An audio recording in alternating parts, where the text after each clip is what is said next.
Oi gente, tudo bem? Aqui é a Dani Celal, do Dani Arte Cristã. E hoje a gente tá aqui pra falar um pouquinho sobre o meu estoque, como é que eu me organizo em relação a ele, assim, como é que eu faço pra administrar o meu estoque. Eu quero começar esse vídeo pedindo desculpa pra vocês pela live que eu tentei fazer e que foi um fiasco, gente, não deu certo. Até o telefone caiu no chão que eu tava gravando. Eu fiquei muito nervosa, porque assim, ó, live é uma coisa que vocês me pedem muito aqui no canal. Mas eu não tenho experiência com isso, não sou muito dada a essas coisas de tecnologia. Então, assim, eu gravo os meus vídeos, faço aquela edição bem básica e posto pra vocês, assim. E era isso, né? Aí eu resolvi gravar a tal da live falando sobre esse mesmo assunto que eu vou falar aqui nesse vídeo com vocês. Mas não deu muito certo. No final, pra vocês terem uma ideia, eu não conseguia nem desligar a live, nem terminar a live. O telefone, a câmera continuou gravando, tudo escuro e não deu muito certo. Então, assim, eu fiquei morrendo de vergonha de vocês, porque eu até fiz a live, até conversei, né, com algumas pessoas, mas eu tirei o vídeo lá do ar e vou fazer agora um vídeo falando sobre o mesmo assunto, mas aí um vídeo editado direitinho aqui, né, e falando então com mais calma agora e mais tranquilidade. Mas eu prometo pra vocês que eu ainda vou encarar uma outra tentativa de uma live, tá? Então é isso, vamos lá começar esse vídeo de hoje falando do que realmente nos interessa, tá? Hoje eu quero falar com vocês então sobre o estoque. Muitas pessoas pensam que o estoque é só um armazenamento de coisas, de materiais, né? Sejam eles peças prontas ou material para a confecção das peças. E não é bem assim, o nosso estoque é uma coisa muito importante, tá? Ele pode te trazer benefícios e também pode te trazer prejuízos. Então, assim, ó, é muito importante. Eu quero falar um pouquinho sobre como a gente organiza esse estoque para vocês e vou falar também para vocês por que ele é tão importante, tá? Tudo que tu teve no teu estoque, ele te gerou um custo, né? Foi um investimento que tu fez, um dinheiro que tu gastou. Então, tem dinheiro investido ali, tem dinheiro ali. Se ele ficar muito tempo parado, vai ser dinheiro que vai ficar muito tempo parado. Quanto menos produtos tu tem estocado, menos dinheiro tu tem parado ali. Mas também tu não pode ter uma quantidade muito pequena no teu estoque, porque isso pode prejudicar as tuas vendas. No momento, principalmente nós, né, que trabalhamos com peças personalizadas, a gente tem que ter uma variedade para oferecer para o cliente. Então, se tiver um estoque também muito pequeno, poucas opções para o cliente escolher também, isso pode prejudicar a tua venda. Eu tô sempre ligada na quantidade de produto que eu tenho no estoque, porque eu não quero que me falte opção para cliente, mas também não quero ter muita coisa guardada e dinheiro parado ali. É bom comprar material em grande quantidade para aproveitar os preços? Sim, é bom. Mas tu tem que avaliar sempre, primeiro, quanto tempo tu vai levar para usar aquele material. Ele realmente é um material que tu usa bastante no teu ateliê? Vale a pena ter uma quantidade tão grande? Outra questão é, você tem um lugar adequado para guardar tanto material? Uma boa opção é vocês terem um caderno e fazer um inventário de tudo que vocês têm no estoque, aquilo que a quantidade que seria ideal para vocês trabalharem. Eu gosto de trabalhar com previsão de 1 a 2 meses, né? Então, assim, ó, para que eu tenha um material suficiente para que não falte para o mês todo, quanto é a quantidade ideal que eu preciso ter no meu estoque? Tu faz um inventário de tudo que tu tem, compara com a quantidade ideal que seria para aquele mês e vê aquilo que está faltando, o que tu teria que comprar mais, adquirir mais, e o que está sobrando, o que tem a mais no teu estoque que tu não precisava ter ali. Eu não tenho um lugar específico para guardar todo o meu material, ele fica meio que espalhado aqui no ateliê, porque o meu ateliê é dentro da minha casa, né? Eu tenho, junto com a minha sala de estar, na verdade, ela é dividida, metade é sala de estar, metade é meu ateliê. Então, o ateliê, ele faz parte aqui do nosso dia a dia, da nossa casa. Eu trabalho num horário específico, né, à tarde, que é um horário que eu estou sozinha em casa, então eu consigo ter mais concentração, silêncio. Então, como eu moro também num sítio, o silêncio já é uma coisa boa, né, pra gente até tá gravando os vídeos também, mas pra mim poder me concentrar na confecção das peças. Então, eu tenho esse horário específico, né, pra trabalhar. Então, o ateliê, nesse horário da tarde, quando eu tô sozinha, ele tá sendo movimentado. E na parte da manhã e da noite, onde o meu filho e meu marido estão em casa, o ateliê tá fechado, eu não mexo nele, eu não trabalho nele. Então, eu tenho um horário específico para trabalhar aqui no ateliê e tá mexendo, então, nas coisas. Eu vou também gravar um vídeo com vocês para dizer como que é essa minha rotina de mãe, de esposa, né, do lar e mais o ateliê ainda, como é que eu faço nesses horários, porque eu tenho horários, assim, bem específicos para trabalhar. Eu não gosto de ficar trabalhando, assim, tipo, dia e noite, finais de semana, não. Eu encaro o ateliê como realmente uma profissão, ele é minha profissão, ele é o meu trabalho, e eu trabalho normalmente 6 horas por dia, de segunda a sexta-feira, e eu tenho que fazer tudo nesse horário. Então, eu me organizo bem para que eu consiga fazer tudo nesse horário. Claro que, eventualmente, né, se eu, por exemplo, sair um dia e não trabalhei naquele dia, aí eu vou trabalhar até mais tarde no outro, né? Vou ajeitar os meus horários. Mas eu tento sempre ter como padrão 6 horas por dia, de segunda a sexta-feira. Eu vou falar mais sobre isso num outro vídeo, dizendo como é que eu faço para ter essa organização de tempo. Voltando então à organização do estoque.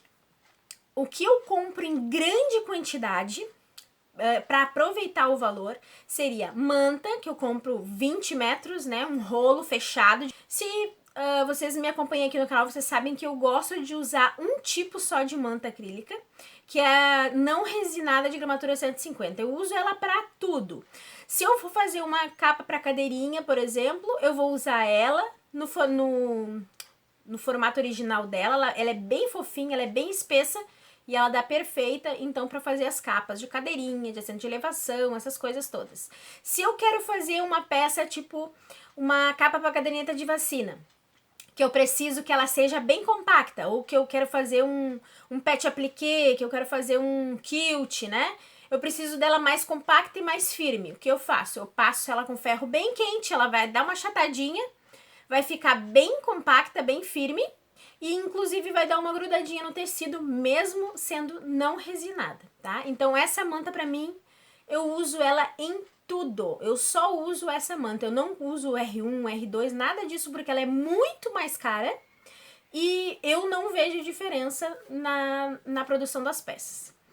Então eu compro sempre um rolo fechado e ele me dura mais ou menos aí uns 2 meses. Então a cada 2 meses eu tenho que estar comprando outro rolo fechado.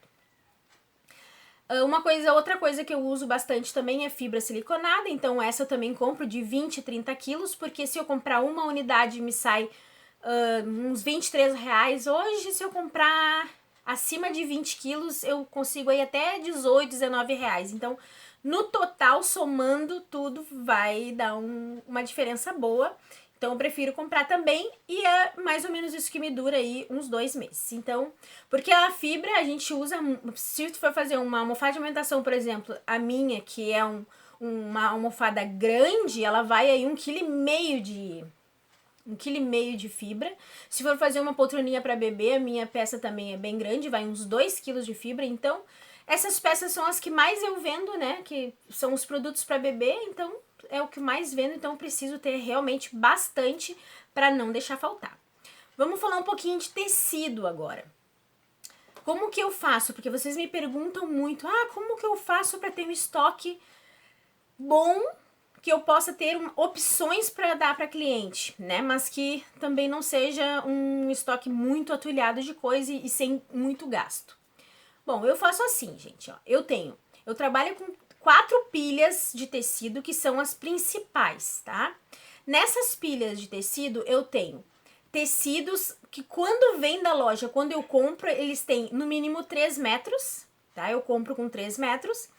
E eles são separados em pilha de menino, pilha de menina, pilha unissex e pilha de tecidos lisos, sem estampa. A cliente entra em contato comigo na loja e pede opções de estampa para comprar uma poltroninha de bebê, por exemplo. Eu pergunto para ela se ela quer opções de menino, menina, unissex, ou se ela tem alguma cor específica.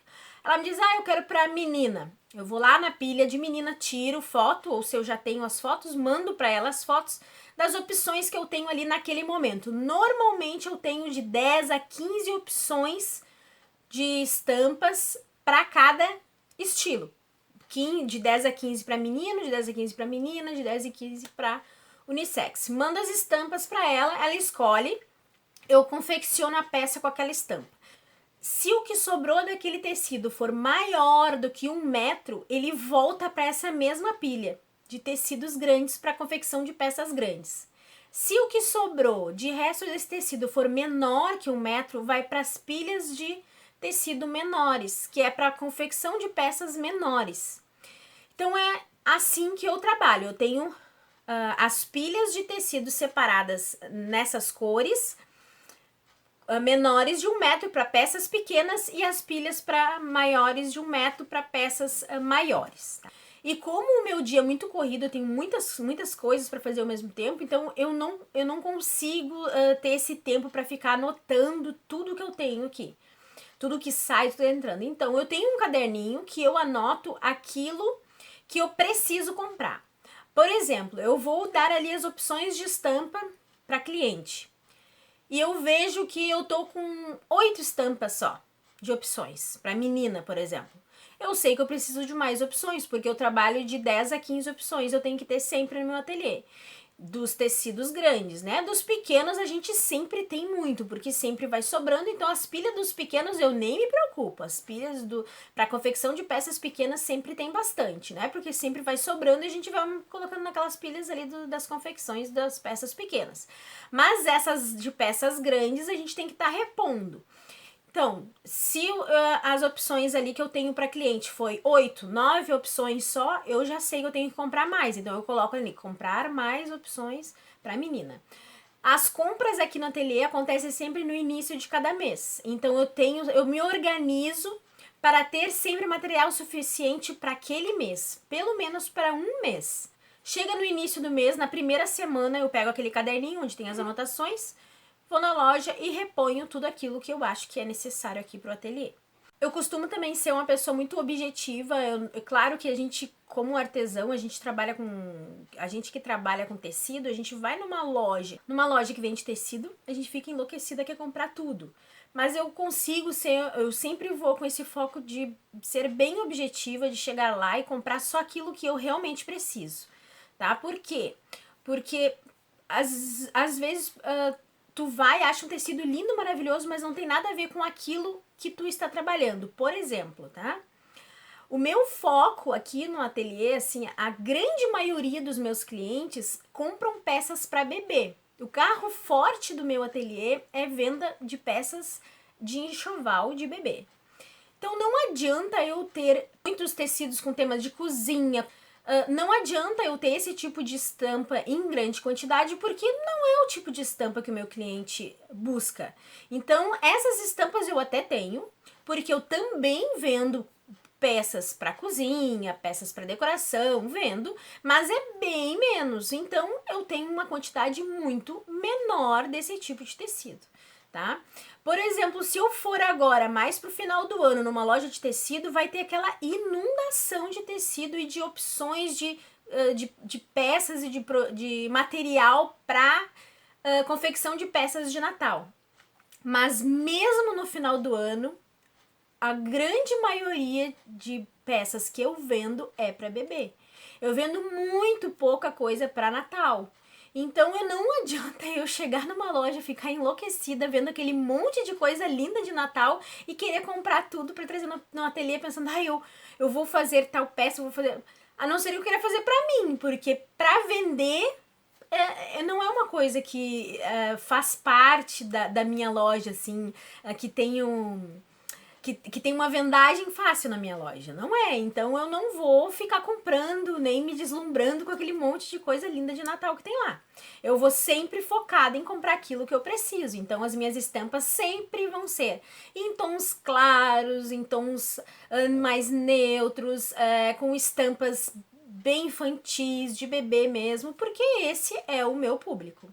Então eu aconselho que vocês sempre, quando forem comprar material, tentem ser o mais objetivas possível para não trazer coisas desnecessárias, ou então que vou ficar ali um dia eu vou fazer, e acaba ficando durante muito tempo aquele produto ali guardado, correndo o risco até de estragar, né? Então é isso, gente. Eu gostaria muito de saber o que vocês acharam dessas dicas. Se vocês gostaram, eu gostaria muito de trocar experiência com vocês e de saber como que é com vocês. Como que vocês fazem, porque é uma troca de experiência, é uma troca de aprendizado. Assim como vocês aprendem um pouquinho comigo, eu também aprendo muito com vocês. Então eu gosto muito de saber a opinião de vocês e saber da vivência de vocês e como é que vocês trabalham no dia a dia. Tá, gente? É isso. Que Deus abençoe muito vocês. Continue capacitando cada vez mais para que vocês vendam cada vez mais também, tá? É isso então. Um beijão. Deus abençoe a todos. Até o próximo vídeo.